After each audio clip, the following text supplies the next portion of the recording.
Hello everyone, welcome back. Today we're going to talk about the 4 carry conditions of the 1911. Okay, so um, let me tell you what the conditions are, and then we'll discuss it a little bit further. The condition 3 is empty chamber, right? So when you come out of the holster, basically you have to rack the gun, right, and shoot it. So that's condition 3. Condition 2 is magazine in, round in the chamber, and then the hammer decocked. Okay, so what happens is when you come out of your holster, you basically have to cock your hammer back, right, and then you're able to fire. Okay, so that's condition 2, where you have a round in the chamber, but the hammer is decocked. Something that's not commonly carried today. I don't like it because if you slip the hammer and it falls a little too hard, it can basically it could set the gun off. Okay, but it exists. That's condition 2. Okay, condition 1 is the more well-known one.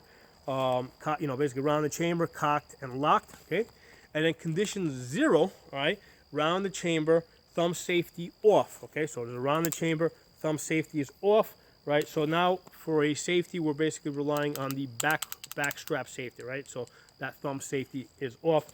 So those are the 4 conditions for carrying a 1911. Okay, so now let's dive into this a little bit. Pick this apart. A lot of times today, people will debate on whether or not 1911s are safe to carry around the chamber. Okay, now regardless of how we feel about it today, of what our experience is 100 plus years later. Okay. Back in World War I, this was fairly new, untested technology, okay? And it's important for us to understand that a lot of the people carrying these guns, in the 1920s, 30s, 1940s, okay, they did not have confidence in this system yet. They hadn't developed that confidence, so a lot of them preferred to carry it on an empty chamber, okay? Now, again, we're 120 years later, 110 years later, whatever it is, from the point that this gun was invented. So, we have 100 years to look back on and say, hey, the gun is safe. But back in World War I, they didn't have that experience. Okay, so a lot of GIs carried the gun on an empty chamber. The other important thing to understand is that the holster technology had not developed to the point where it is now. Today, when we carry a holster, right, the holster is the safety mechanism for the gun, so that protects the trigger guard. So this is one of the reasons why you can carry a 1911 with the thumb safety off and simply rely on the holster to protect it. So basically, right now with the thumb safety off, this is just as safe as a Glock. Okay, because arguably more safe because it's got, let's say, the backstrap safety. Another debate, that's a separate debate as to whether or not that's necessary. With 1911s, I have found I've not had a problem activating the backstrap safety on other guns that use it, like the Shield EZ. I have found that people don't, basically it's not very forgiving. If you don't get a firm grip on it, the backstrap safety is not going to deactivate and the gun will not fire. But on 1911s, I have never had that problem. Basically, any amount of pressure on the backstrap and the gun will work. Okay, so as I was saying, with the modern holsters, the holster and the gun go together. The holster is the safety mechanism. Okay, this didn't exist back in the 1920s. Okay, at best, what they did is they had a leather holster and then they had this leather strap that would go across in front of the hammer over here. Basically, it was a hammer block. Which kind of worked. In fact, about 15 years ago when I was taking classes to become an instructor, I took my classes with a Beretta 92. Other people took it with Glocks. People had XDs in the class. Other people, so a lot of people had 1911s. Okay, I've noticed that in a lot of different classes that I took that involved pistols at different levels. People really liked the 1911s. One of the things that I observed is with the people that were carrying it in a leather holster that had that hammer block strap, it basically would roll like this, or there was a snap there. Well, sometimes I noticed that it would move out of position. Okay, so a lot of times people would think that it was on, and it was not on. Okay, the other thing that I observed is with the thumb safety. Okay, for whatever reason, it would get knocked out of position, and a lot of times when people thought that the thumb safety was on, it was in fact off. Okay, and I recall, I remember the instructors, right, that were running the class, they would basically make a point, of telling the person that, hey, did you know that your thumb safety got knocked off? And the student would be like, no, I didn't. Okay, so it's just a fact. I mean, it's just what I saw. That's how it happened. Now, one of the great things about modern holsters, right, because this is part of the safety mechanism, I can carry this in condition 0, but cocked fully, round the chamber, cocked, back, thumb safety off. All right, and basically this gun is just as safe as a Glock. Okay, so this is because of modern holsters. So that's an important thing to understand, that this didn't exist, whatever, 110, 120 years ago. Okay, I mean, it's kind of funny. I watch people argue sometimes on the internet about whether or not 1911s are safe or not safe. In my opinion, basically, a lot of the the firing pin block that's in the 1911 is very similar to the one that's in the Glock. Okay, so if you feel comfortable carrying a Glock with a round in the chamber, there's no reason why you couldn't carry a 1911 with a round chamber and feel equally safe, especially if you had your thumb safety on. Okay, now one of the things to be aware with the thumb safety, right? The problem with safety is sometimes they're on when you want them off, and they're off when you want them on.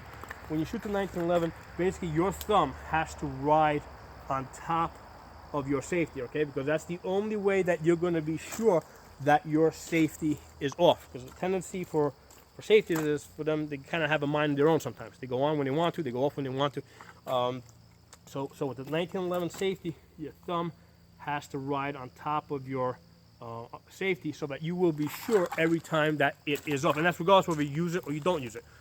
That's the only way to be sure that that the gun is going to fire. Now, another interesting thing that's worth mentioning, and again has something to do with changing technology and styles.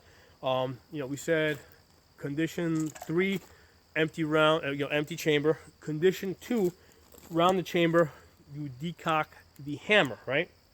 You decock the hammer. I don't like it because there's a good chance that you're gonna, if your finger slips and it drops the hammer, you're gonna set the gun up.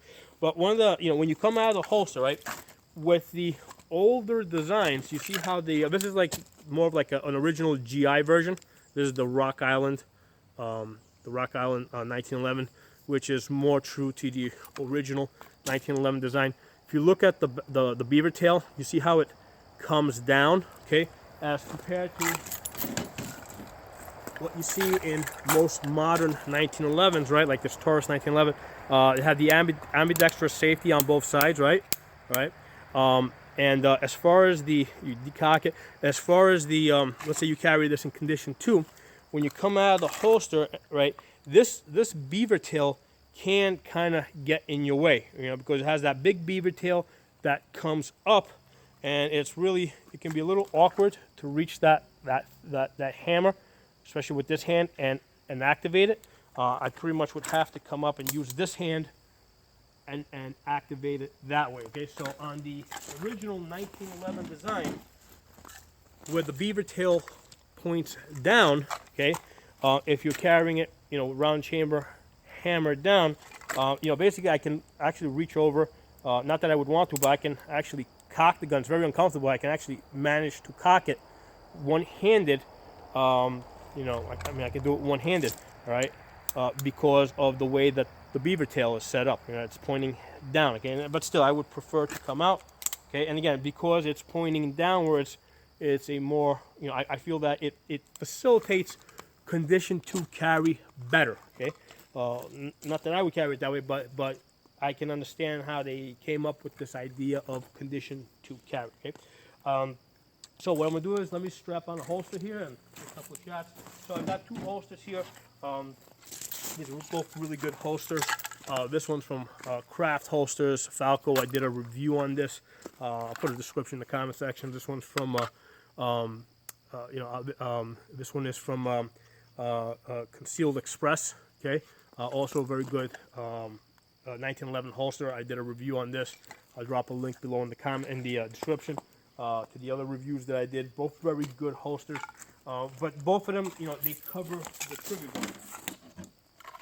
Okay, so the holster being part of the trigger guard, so it does not matter, if the it doesn't. Basically, this is just as safe as a Glock for carrying purposes because the trigger guard is protected. Okay, so let's strap this on.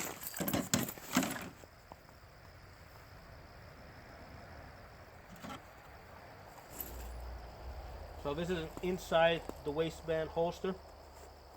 Nice. One of the nice things I like about these holsters. Let's just take it off.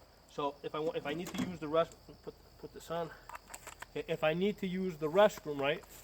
What do you do with this big gun, right? Well, you don't. It's kind of heavy. Basically, I just take this off. It's skinny enough. I can put this in my pocket, and you can drop your pants if you go to the bathroom. So that's one of the things I like about these skinny inside the waistband holsters. You can stick the entire holster with the gun in your pocket because if you need to use the bathroom, you don't want it hanging on your belt. But sometimes weird things will happen, like the whole holster will fall off, hit the ground, that kind of stuff.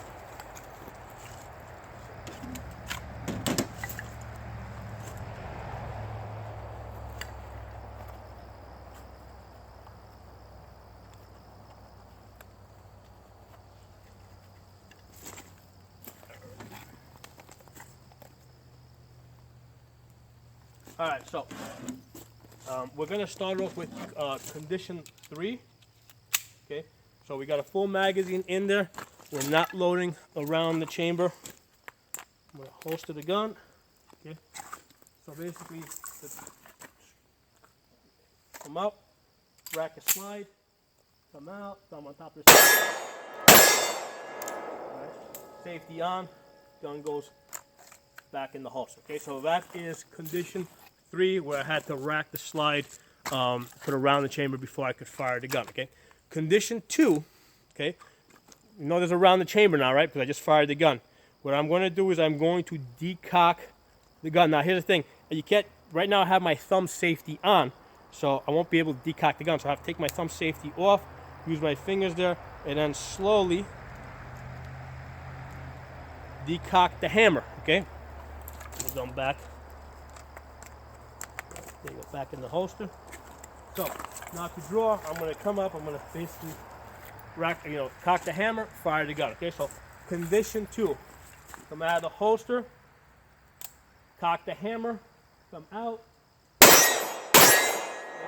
safety on. Okay, so now the gun is already set up for condition 1. Round the chamber, and the thumb safety is on. Put that in the holster. Okay, so that is, now we're up to condition 1, round the chamber, and thumb safety on. Right. Okay. Easy stuff. Right, now for condition 0. Condition 0, I'm going to basically leave the thumb safety off, okay, and I'm going to holster the gun, okay, with the thumb safety off. So notice, because it's in the Kydex holster, it doesn't matter what I do to this gun. I can hit it. It's not going to get activated because the holster protects the trigger guard. So this is now condition 0. Okay, round the chamber, hammer cocked, but the thumb safety off. However, when I come out, I'm still going to ride my thumbs on top of that safety because that's the only way to be sure I didn't accidentally put it on at some point, throughout the day. So let's do that. Come out. Safety back on. All right, so those are our 1911 carry conditions. So again, it does not matter how you and I might feel with regards to the safety, the safety concerns of carrying a 1911 with around the chamber. Back in the 1920s, 1930s, 1940s, people at that time didn't have the same confidence that we have in the gun today. So a lot of them preferred to carry it without around the chamber or with the hammer down. Okay, so I hope you guys found this video useful. If you're not a member of the channel, subscribe. Talk to you guys soon.